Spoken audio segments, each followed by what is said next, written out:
வார்த்தை கடந்து செல்வதற்கு முன்பாக கண்களை மூடி ஜெபம் செய்வோம். மகா இரக்கமும் கிருபையும் நிறைந்த எங்கள் ஆண்டவராகிய இயேசு கிறிஸ்துவின் நாளிலே உங்களுடைய சமூகத்திலே உங்களுடைய வேத வசனத்தை நாங்கள் தியானிக்க இருக்கிறோம். கர்த்தாவே, இந்த நாளிலே அடியான் மூலமாக பிரசங்கம் பண்ண இருக்க தேவ வார்த்தை அடியானை மறைத்து பரிசுத்தாவினால் ஏவப்பட்டு பிரசங்கம் பண்ண இருக்கிற தேவ வார்த்தை ஆண்டவரை ஒளிபரிக்கும் மூலமாய் உள்ளே வெளியே இல்லங்களில் அமர்ந்து ஒளிபரிக்கும் மூலமாய் கேட்டுக்கொண்டிருக்கிற ஒவ்வொரு குடும்பங்களுக்கும் சகோதர சகோதரிகளுக்கும் அது மிகுந்த ஆசீர்வாதமாக மாற்றித் தர வேண்டும் என்று நசரேயனாகிய இயேசு கிறிஸ்துவினால் வேண்டுகிறேன். ஆமென். இந்த நாளிலே நாம் தியானிக்க இருக்கிற வேதவசனம், தேவன் ஒளியாய் இருக்கிறார், அவரில் எவ்வளவேனும் இருள் இல்லை. இது நாங்கள் அவரிடத்திலே கேட்டு உங்களுக்கு அறிவிக்கிறோம், சுவிசேஷமாய் இருக்கிறது என்று சொன்னார். அது மாத்திரமல்ல, அங்கே வேதவசனம் சொல்வது, உங்கள் சந்தோஷம் நிறைவாகும்படி இவைகளை உங்களுக்கு எழுதியிருக்கிறோம் என்று சொல்லியிருக்கிறார். 1 யோவான் புத்தகம் 1ஆம் அதிகாரம் 5ஆம் வசனம் 4, 5 ஆகிய வசனங்களை நாம் இந்த நாளே வாசித்தோம். தேவன் ஒளியாய் இருக்கிறார், அவரில் எவ்வளவேனும் இருள் இல்லை. இது நாங்கள் அவரிடத்திலே கேட்டு உங்களுக்கு அறிவிக்கிற விஷயமாக இருக்கிறது. உங்கள் சந்தோஷம் நிறைவாய் இருக்கும்படி இவைகளை உங்களுக்கு எழுதியிருக்கிறேன் என்று அங்கே வேதத்திலே சொல்லியிருக்கிறது. அன்பான தேவ பிள்ளைகளே, ஆண்டவராய் இயேசு கிறிஸ்து இந்த நாளிலே நாம் பார்க்கிறோம், எனக்குள்ள இருக்கிற இயேசு கிறிஸ்து உங்களுக்குள்ளாக இருக்கிறார். எனக்குள்ள இருக்கிற தெய்வம் உங்களுக்குள்ளாக இருக்கிறது. தெய்வத்திற்கு உருவம் இருக்கிறதா என்று கேட்டீர்கள் என்றால் அதற்கு உருவம் கிடையாது. சாமிக்கு என்ன கிடையாது? உருவம் கிடையாது. அவர் எங்கும் வியாபித்திருக்கிறார். ஆங்கிலத்தில் சொல்ல போனால் he is magnum, எங்கும் வியாபித்திருக்கிறார் என்று வேதம் சொல்லுகிறது.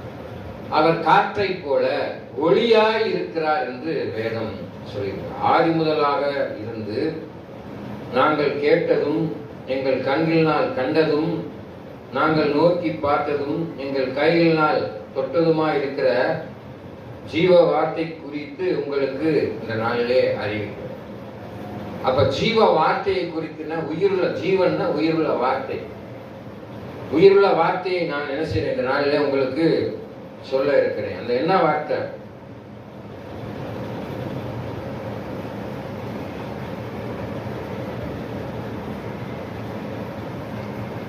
நான் எதை பார்த்தேனோ, நான் எதை கண்டேனோ அதை நான் இந்த நாளில் உங்களுக்கு சாட்சியாய் சொல்ல முடியாது.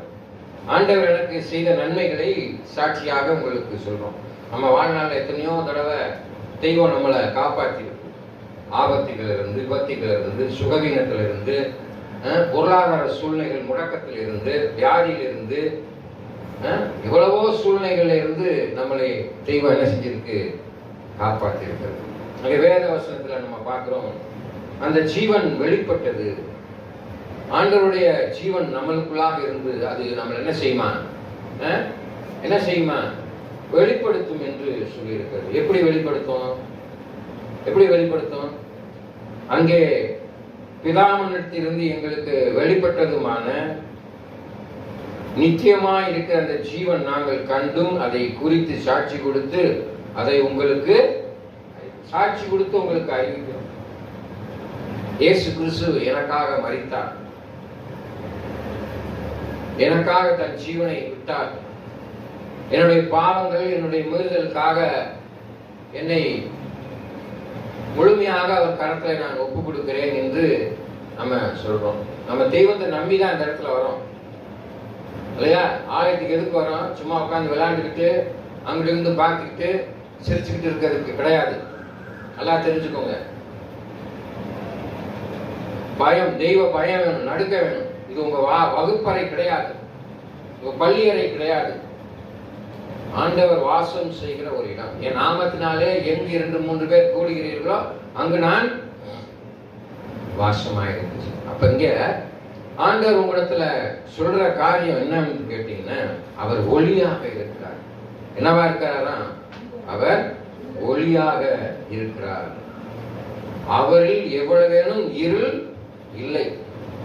இல்லையா? நம்முடைய வாழ்க்கையில நம்மளுக்கு சந்தோஷம் ஒரு இருதயத்துல இருந்துச்சுன்னு வச்சுக்கோங்க, சமாதானம் இருந்துச்சுன்னு நம்ம மூஞ்சில பார்த்தீங்கன்னா ஒரு பிரகாசமா சந்தோஷம் மகிழ்ச்சி இருந்துச்சுன்னா நல்லா தெரியும். நம்ம மூஞ்சில ஒரு வெளிச்சம் தெரியும். நம்ம இடத்துல கஷ்டம் வியாதி இருந்தா நம்ம மூஞ்சி என்ன சுருங்கி போய் இருள் அடைச்சு போயிருக்கும். என்னையா அவன் மூஞ்சி இருள் அடைச்சிருக்கு, என்னையா செய்யுதுன்னு சொல்லி கேட்கிறாங்களா இல்லையா? அதே நீங்க சந்தோஷமா இருக்கும் பொழுது உங்க மூஞ்சி என்ன செய்யும்? பிரகாசமா பிரைட்டா இருக்கும். அப்ப உங்களுக்குள்ள ஒரு சந்தோஷத்தை கொடுக்கக்கூடியவர், மகிழ்ச்சியை கொடுக்கக்கூடியவர், சமாதானத்தை கொடுக்கக்கூடியவர் இயேசு ஒருவரே. தெய்வம் தான் கொடுக்கும். தெய்வத்துக்கு நிகர் எதுவுமே இல்லை. அல்லேலூயா, ஆமென். மனுஷன் கொடுக்கிற சந்தோஷம் தற்காலிகமானது, தெய்வம் கொடுக்கிற சந்தோஷம் நிரந்தரமானது. எப்பொழுதும் நீ சந்தோஷமா இருக்கணும்னா இயேசு கிறிஸ்து உனக்குள்ளாக இருக்கணும். தேஜஸ், ஒளி, உன் கண்களிலே ஒளி பிரகாசிக்கும். அதான் சொல்லியிருக்கிறார். லூக்கா புத்தகத்துல சொல்லியிருக்கு, கண்ணானது சரீரத்தின் விளக்காயிருக்கிறது. உன் கண் இருளாகாதபடி, உன் சரீரம் இருளாகாதபடி காத்துக்கொள்ளணும். உன்னில் உள்ள வெளிச்சம் இருளாகாதபடி காத்துக்கொள்ளணும். அப்ப உன்னில் உள்ள வெளிச்சம், தெய்வம் உனக்குள்ள இருக்கணும்னா அது வெளிச்சமா இருக்கும். உனக்குள்ள பிசாசு இருந்துச்சுன்னா உனக்கு என்ன வரும்? கோபம் வரும், எரிச்சல் வரும், பொறாமை வரும், எல்லாமே வரும். ஆண்டவருக்கு விரோதமாய் பேச ஆரம்பிப்போம், ஆண்டவருக்கு விரோதமாய் செய்ய ஆரம்பிப்போம், கடவுளுக்கு விரோதமாய் மனிதனுக்கு விரோதமாய் செய்ய ஆரம்பிச்சோம். அப்ப அன்பு ஆவியின் கனியோ 9, அதுல ரொம்ப பிரதானமானது என்னது? அன்பு. அப்ப அந்த அன்பு உனக்குள்ள இருக்க வேண்டும் என்றால் தெய்வம் இருந்தாதான் அன்பு செலுத்தும். இல்லையா? எல்லாரும் நம்ம சின்ன பிள்ளைகளை ஏமாத்துவோம். பொய் சொன்ன சாமி கண்ணை நோண்டிடும், பொய் சொன்ன சாமி நாக்க அறுத்துப்படும், அப்படிலாம் சொல்லி பிள்ளைகள் என்ன செய்வோம்? பயமுறுத்துறோம். ஆனால் தெய்வம் ஒரு நாளும் கண்டிக்காது. அது மன்னிக்கும் தெய்வமாக இருக்கிறது. இயேசு என்னவா இருக்கிறாரு? மன்னிக்கும் தெய்வமாக இருக்கிறார். வேத புஸ்தகத்துல மாத்திரம்தான் அந்த பிலாசபி சொல்லியிருக்கு. இயேசு கிறிஸ்து என்ன செய்யறாரு? ஒரே தெய்வம், மன்னிக்கிற தெய்வம், தண்டிக்கிற தெய்வம் கிடையாது. தேவன் ஒளியா இருக்கிறார், அவரில் எவ்வளவேனும் இருள் இல்லை. அல்லேலூயா. ஒரு அறைக்குள்ள உங்களை பூட்டி வச்சுட்டா காத்து இருக்காது, லைட் இருக்காதுன்னா எவ்வளவு சிரமப்படுறோம். அல்லேலூயா. இருட்டா இருக்கு. அப்ப அங்கே ஒரு வெளிச்சம் இருந்துச்சா நம்ம எல்லாத்தையும் பார்க்க முடியும். அந்த ரூம்ல இருக்கிற எல்லாவற்றையும், சேரு, நாற்காலி, என்னென்ன ஃபேன் என்னென்ன இருக்கோ அதெல்லாம் நம்ம பார்க்கலாம். இருளா இருந்தா பார்க்க முடியாது. அப்ப உனக்குள்ளாக வெளிச்சம் இருக்குமானால் நீ என்ன செய்யலாம்? உலகத்தில் இருக்கிற அநேக காரியங்களை பார்க்கலாம். அந்த பார்க்கறதுல தான் அங்கே சொல்றாரு, ஒரு ஸ்ரீயை இச்சையோடு பார்த்தாயிட்டாலே உபச்சாரம் செய்தாயிற்று. அதனால கண்ணானது உனக்கு விளக்கா இருக்கிறது. என்னவா இருக்கு? விளக்கா இருக்கு. நம்ம கண்ணுனாலதான் பிடிக்கப்படுறோம், பாவத்தின் இச்சையினாலதான் பிடிக்கப்படுறோம். அப்படி இருக்காம உனக்குள்ள இருள் இல்லாதபடி தேவன் ஒளியா இருக்கிறார், அவரில் எவ்வளவேனும் இருள் இல்லை. இருட்டு எப்படி இருக்கும்? கருப்பா இருக்கும். வெளிச்சம் எப்படி இருக்கும்? வெள்ளையா இருக்கும். நம்ம கலர் கலரா ட்ரெஸ் போட்டு போறத காட்டிலும் வெள்ளையா ட்ரெஸ் போட்டு போனோம்னா ஊர்ல எல்லாம் என்ன செய்வாங்க? மரியாதை செலுத்துறாங்க. வெள்ளை வெள்ளை ஒரு வெளிச்சம், ஒரு பிரகாசம், ஒரு மரியாதை இருக்கிறது. அதனாலதான் உனக்கு வெண்ணாடை தரிக்கப்படும். நீங்க இருளில் இருந்தால் அங்கே வெண்ணாடை தரிக்கப்படியாது. நீ மேல இங்க வெள்ளையும் போட்டுட்டு வந்துட்டு இங்க கவனிக்காம, சர்ச்சில் கவனிக்காம சும்மா வெள்ளை சுடிதார், வெள்ளை சட்டை, வெள்ளை வேட்டி இதை மாத்திரம் போட்டு வந்தா மாத்திரம் போதாது. நீ நல்லா சுத்தமா இருக்கணும், இருதயம் சுத்தமா இருக்கணும். உங்களுள்ள வெளிச்சம் இருளாகாதபடி காத்துக்கணும். நாங்கள் அவரிடத்துல கேட்டு உங்களுக்கு அறிவிக்கிற சுவிசேஷம். அங்கே இந்த இடத்துல நான் சொல்லக்கூடிய காரியம் என்னன்னா, உன்னில் உள்ள வெளிச்சம் இருளாகாதபடி காத்துக்கொள்ள வேண்டும்னா நீ எப்படி இருக்கணும்? எபிரேயர் புத்தகம் 12ஆம் அதிகாரம் 14ஆம் வசனத்தின்படி, யாவரோடும் சமாதானமா இருக்கவும் பரிசுத்தம் உள்ளவர்களா இருக்கவும் நாடுங்கள். பரிசுத்தம் இல்லாமல் ஒருவனும் கர்த்தரை தரிசிப்பதில்லை என்று எபேசியர் புத்தகம் 12ஆம் அதிகாரம் 14ஆம் வசனம். நீ எல்லாரோடையும் சமாதானமா இருக்கணும். இந்த உலகத்துல அமைதியா இருக்கணும். இயேசு அமைதியாக சமாதானமாக போனார். இயேசுவை கல்வனை பிடிப்பதை போல அந்த மலையிலே யூதாசு காட்டிய பொழுது அவரை சேவகர்கள் பிடித்து சென்றார்கள். அவர் சமாதானத்தோடு சமாதானமாய் அமைதியாக இருந்தார். சமாதானத்தோடு இருந்தார், அமைதியாக காணப்பட்டார். இயேசு கிறிஸ்துவை அறைந்த போது அவர் அமைதியாக இருந்தார். கால் துப்பிய போது அமைதியாக இருந்தார். அவரை கொட்டிய போது அமைதியாக இருந்தார். ஏன்னா அவர் சமாதானம், எல்லாருக்கும் சமாதானம் உண்டாகணும். இந்த உலகத்துல உபத்திரம் உண்டு, கிழன்கள் நான் உலகத்தை ஜெயித்திருக்கிறேன், அதனால நீ சமாதானமா இருக்கணும், எல்லாரோடையும் சண்டை போடக்கூடாது. சண்டை போட்டோம்னா நம்ம நிம்மதியும் கெட்டு போயிடும், அடுத்தவன் நிம்மதியும் கெட்டு போயிடுது. அல்லையா? சமாதானமா இருந்தாதான் உனக்குள்ள ஒரு மன நிறைவு இருக்கும். மனசுக்குள்ள உனக்கு சமாதானம் இல்லைன்னா எரிச்சல் இருக்கும், பொறாமை இருக்கும், வேதனை இருக்கும், கசப்பு இருக்கும். அல்லையா? அது எல்லாம் இல்லாதபடி இருக்கணும்னா அவர் எல்லாம் இருந்துச்சுன்னா இருள் உனக்குள்ள இருக்கு. இருள் ஒன்னா மேற்கொண்டு இருக்குது. அப்ப அங்க சொன்னதை போல தேவன் ஒளியா இருக்கிறார், அவரில் எவ்வளவு வேணும் இருள் இல்லை என்று சொல்லியிருக்கு. அப்ப இருட்டு இல்லை.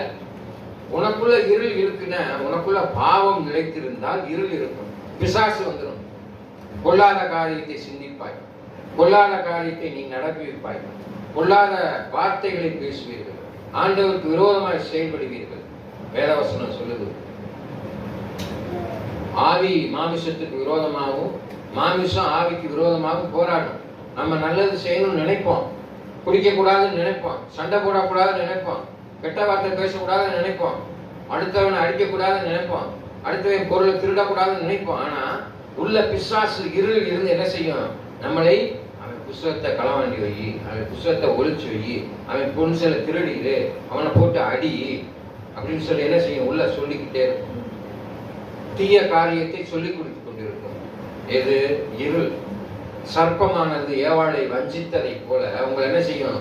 உள்ள இருந்து உங்க சிந்தனையில பொல்லாததை விதைத்து அந்த பொல்லாத காரியம் இருதயத்துக்கு வந்து அந்த இருதயத்தின் நிறைவு வாய் பேசும் சொல்லிடுவாருங்க.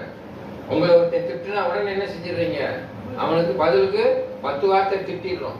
அப்ப அந்த மாதிரி செய்யக்கூடாது. கெட்ட வார்த்தைகளோ தூஷணமான எண்ணங்களோ நம்மளுக்கு இருக்கக்கூடாது. இருள் இருந்துச்சுன்னா, வெளிச்சம் இருந்துச்சுன்னா என்ன செய்வ? அமைதியா இருக்க. பொறுமை கடலிலும் பெரிது.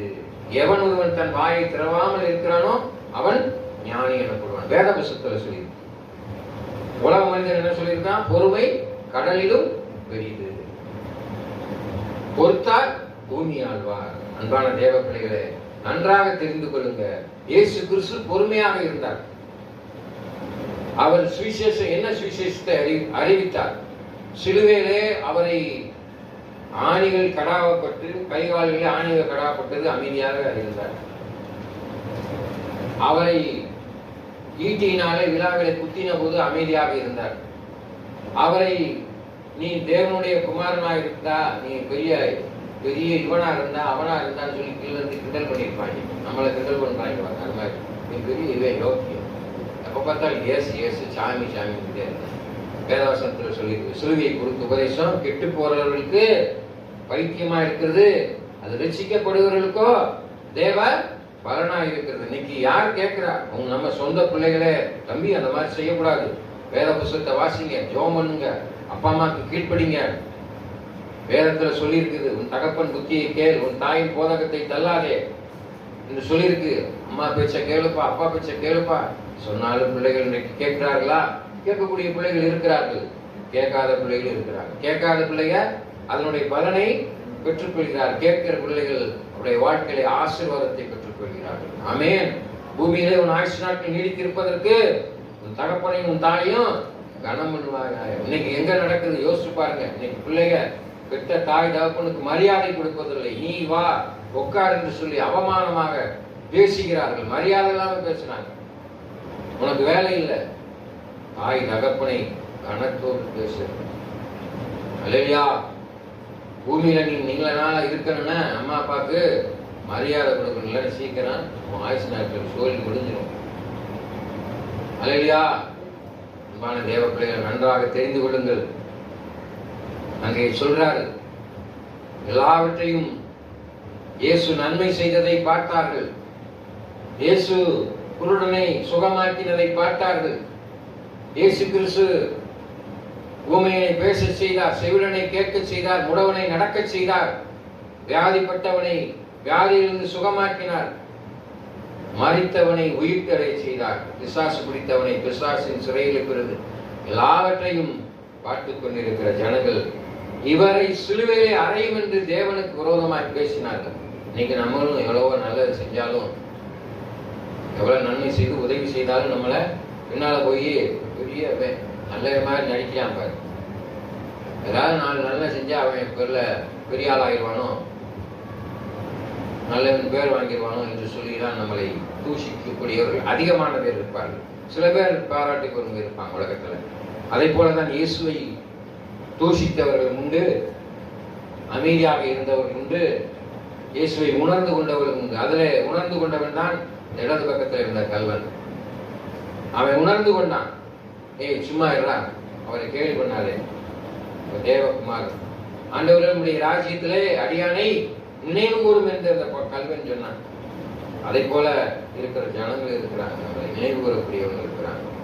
கடைசியாக அவர் சொன்ன ஒரே ஒரு வார்த்தை, இங்கே இயேசு நம்மளுக்குள்ள இருக்கார் என்றால், நீங்கள் பிறருடைய தப்பிதங்களை மன்னியாதிருந்தால் பரமபிதா உங்கள் தப்பிதங்களை மன்னிக்கப்பட்டார்.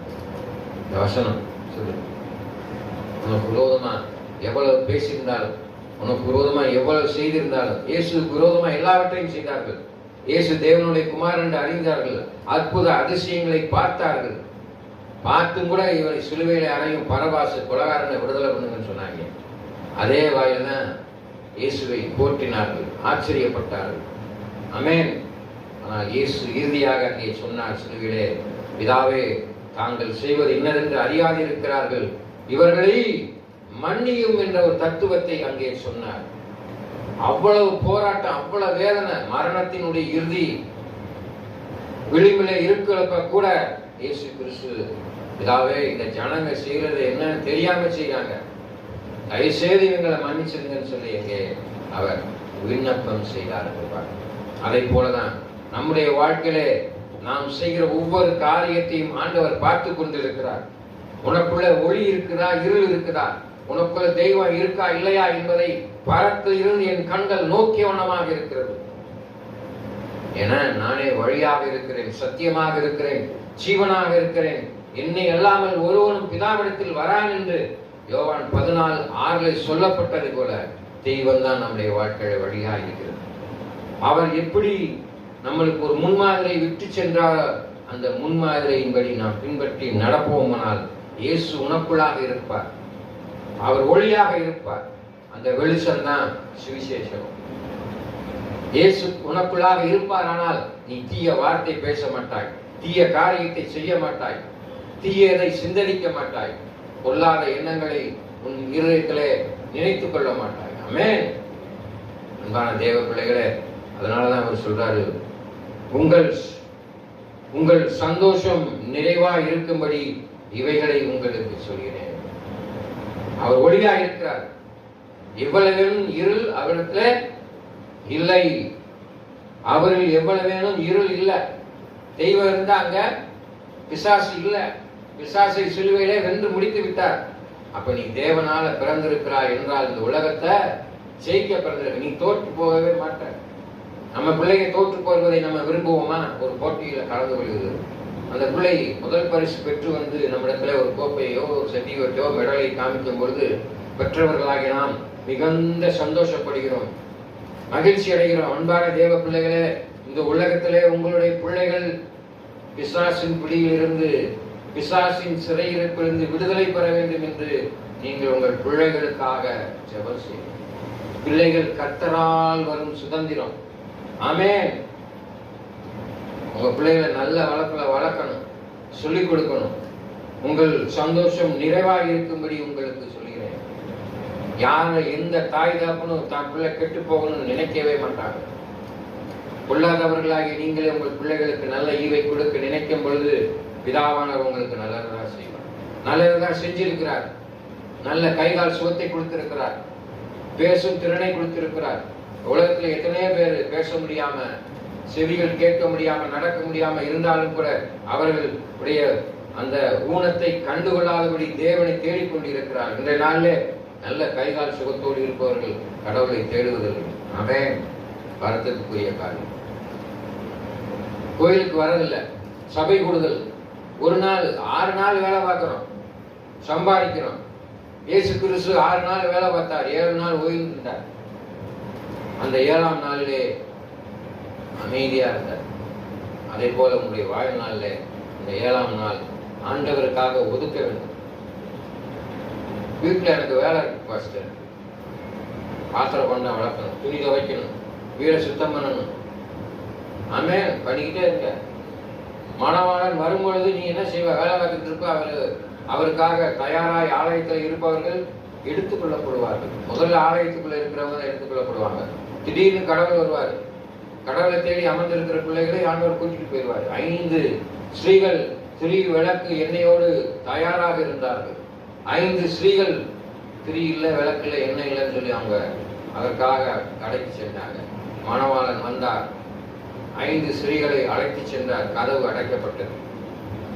உங்க கதவு அடைக்காம இருக்கணும்னு கதவு திறந்து நீங்க ரெடியா இருக்கணும். ஆண்டவரோடு போவது பரிசுத்தமா இருக்கணும். பரிசுத்தம் இல்லாமல் ஒருவனும் தேவனை தரிசிப்பதில்லை. ஆமென்.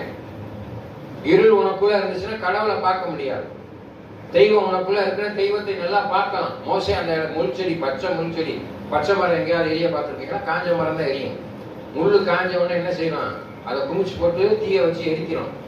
காஞ்சதானே எரிக்க முடியும். மோசஸ் என்ன பச்சையா இருக்கும்போது எரிக்குமா? எரியாது. ஆனா அங்க பச்சை மரம் எரியும். தெய்வம் அங்கே அற்புதம் செய்தார். ஒளி அதை பார்த்தான். பிதாவை அவனால் பார்க்க முடியவில்லை, கண்கள் கூசியது. ஆமென். அப்ப உனக்குள்ள இருக்கிற அந்த தெய்வம் எவ்வளவு வெளிச்சமா இருக்கணும். உன் வாழ்க்கை வெளிச்சமா இருக்கணுமா, இருளா இருக்கணும்? அப்ப உன்னில் உள்ள வெளிச்சம் இருளாகாதபடி காத்துக்கொள்ள வேண்டும். சந்தோஷம் நிறைவாகும்படி கடவுள் என் கூட இருக்கார். எப்பொழுதுமே சிரிச்சுக்கிட்டு சந்தோஷமா இருக்கிற எப்படி இருப்பான்? நல்லா இருப்பான், நம்பாருக்கு இருப்பான். யானை இருந்தாலும் 1000 பொன், இறந்தாலும் 1000 பொன். பன்னிகளா இருக்கக்கூடாது. நம்ம பன்னி கூட்டமா தான் இருக்கும். அதனால செத்து போச்சுன்னு ஏதாவது பிரயோஜனம் இருக்கா? ஒண்ணும் கிடையாது. யானையை போல அநேகருக்கு ஆசீர்வாதமான பாத்திரமாய் இருக்க வேண்டும். பன்னி தான் கூட்டமா இருக்கும், யானை கிடையாது. ஆமென். அதனாலதான் அவன் சொல்லியிருக்கான், யானை இருந்தாலும் 1000 பொன், இறந்தாலும் 1000. யானையை போல வாழ வேண்டும். இயேசுவை போல நீங்கள் வாழ வேண்டும். ஆமென். அநேகருக்கு ஆசீர்வாதமான பாத்திரமாக இருக்க வேண்டும்.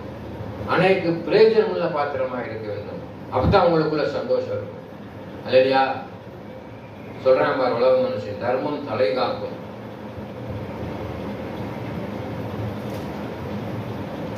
அன்னதானம் போடுறது, தர்மம் செய்யறது, இதெல்லாம் நல்லது. ஓகே, பசின்னு ஒன்றை கேட்டா அவனுக்கு கொடு. 2 சட்டை இருந்தால் உன்னை கொடு இந்த ஆண்டவர் சொல்றார். அடுத்தவனுக்கு நீ கொடுக்கும் போது அவன் எவ்வளவு சந்தோஷமா பாக்குறான் பாரு. ஒரு 10 ரூபாய் அவன் கையில கொடுக்கும்போது அவனுக்கு சந்தோஷமா இருக்கும். ஆமே. அந்த சந்தோஷம் நிறைவாக கொடுத்த இறக்கிற கிணறு தான் ஊறும். அது மாதிரி கொடுக்க தான் உன் வாழ்க்கையில சமாதான சந்தோஷம் கிடைக்கும். ஆண்டவர் பார்த்துக்கிட்டே இருக்கிறார். ஏழைக்கு இறங்குறவன் கர்த்தருக்கு கடன் கொடுக்கிறான். அப்ப உனக்குள்ள வெளிச்சம் இருந்தாதான் நீ செயல்பட முடியும். உனக்குள்ள இயேசு இருந்தாதான் செய்ய முடியும். இயேசு நன்மை செய்த மனிதனாய் சுற்றி புரிந்தார். ஆமென். அதே போல நீங்களும் நன்மை செய்தவர்களாய், ஒளியின் பிள்ளைகளாக, இருள் உங்களை மேற்கொள்ளாதபடி, உங்களுடைய வெளிச்சம் இருளாகாதபடி காத்துக்கொள்ள வேண்டும். கண்களை மூடி ஜெபம் செய்வோம். மகா இரக்கமும் கிருபை நிறைந்த ஆண்டவராய் இயேசு கிறிஸ்துவே, இந்த காலை வேளையில உங்களுடைய சமூகத்தில் வருகிற காலை மனிதன் அப்பத்தினால் மாத்திரமல்ல, தேவனுடைய வாயிலிருந்து பிறப்பிருக்கிற ஒவ்வொரு வார்த்தையினாலும் பிழைப்பான் என்று சொல்லியிருக்கிறேன். இந்த நாளிலே ஆண்டவரே, நீ சொன்ன வார்த்தைகளுக்காக நன்றி அப்பா. அடியான் மூலமாக பிரசங்கம் பண்ணப்பட்ட தேவ வார்த்தைகள் பிள்ளைகளுக்கு, ஆலயத்துக்குள்ளாக அமர்ந்த கேட்டிருந்த பிள்ளைகளுக்கும், முகநூல் மூலமாக, யூடியூப் மூலமாக ஆண்டவரே வெளியே கேட்டுக்கொண்டிருந்த பிள்ளைகளுக்கு மிகுந்த ஆசீர்வாதமாய் மாற்றிட்டாருங்க. பிள்ளைகள் இங்கிருந்து கடந்து செல்லும் பொழுது இயேசு கிறிஸ்துவின் மெய்யான சமாதானத்தை பெற்ற பிள்ளைகளாய், ஒளியின் பிள்ளைகளாய் அவர்கள் கடந்து செல்ல கிருபை செய்யுங்க. அவர்களை ஆசீர்வதிங்க. குடும்பங்களை பலப்படுத்துங்க, சிறப்படுத்துங்க. இயேசு கிறிஸ்துவின் நாமத்தில் வேண்டுகிறேன். ஆமென். என் ஆத்துமாவே கர்த்தரை சோத்திரி, என் முழுவதுமே பரிசுத்த நாமத்தை சோத்திரி. என் ஆத்துமாவே கர்த்தரை சோத்திரி, கர்த்தர் செய்த சகல வார்த்தை மறவாதே. ஆமென். நம் ஆண்டவராகிய இயேசு கிறிஸ்துவின் கிருபையும் பிதாவினுடைய அன்பும் பரிசுத்த ஆவியான நன்மைக்கும் இப்பொழுதும் சதா காலம் ஏற்படாக. ஆமென். கர்த்தர் தாமே உங்களை ஆசீர்வதிப்பாராக.